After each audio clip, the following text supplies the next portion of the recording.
dielekke kok ora kena. Sampeyan dikandhani ora kena. Malah ngunekke Semar ora mikir katentreman. Dasarmu apa? Semar tok anggap ora mikir katentreman. Hah?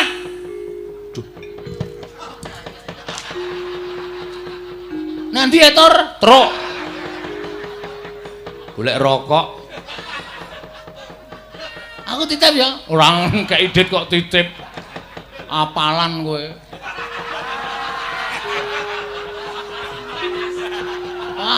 Apal wae. Anggere nang wong tuku rokok kok aku sisan. Aku sisan. Apa ya? Hah? Lo tak takon. Sinuwun Darawati mangunake ora gayuh katentreman. Nggon pundi? Kula tak takon. Wah, jebulane sampean wis keblitok karo ngelmune Dewa Buddha. Mbok menawa sampean wis dicuci otahe. Nganti ora eling karo Semar, ora eling karo Prabu Kresna. Kaya ngono kuwi. Werkudara kowe. Bareng gedhe saiki wani kowe. Biyen ngerti dak cilik tendiangi. Aku dek cilik wujud bungkus. Ngerti apa iki ra tak kareti. Ben jeplak bungkuse mbok men.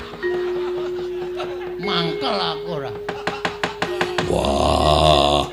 Dipresani piyayi pirang-pirang kuwi malah wani karo Werkudara. Sing kula wanani dudu sampean, ning sifat sampean, watak sampean. Sing saniki lali karo Semar, saniki lali karo Sinuwun Prabu Sri Bathara Kresna. Sinuwun Prabu Sri Bathara Kresna ki nek gelem madheg Nalendra ora kebotan kewajiban momong Pandhawa. Wah, wis kuncara asmane. Ning mergo ana tepi kewajiban minangka dadi pujangganing para Pandhawa, nganti kewajiban kulawarga sok ditinggalke netepi kewajiban momong karo Pandhawa, ngemong karo Pandhawa, ngesuhi para Pandhawa. Saiki Pandhawane do malih tinggal. Bagong. Ora sampeyan melu jan. Samijan. Su.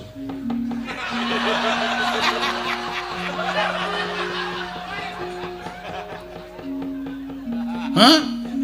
Karemu piye? Bagong nek ngene iki padangane wani, petengane apa meneh?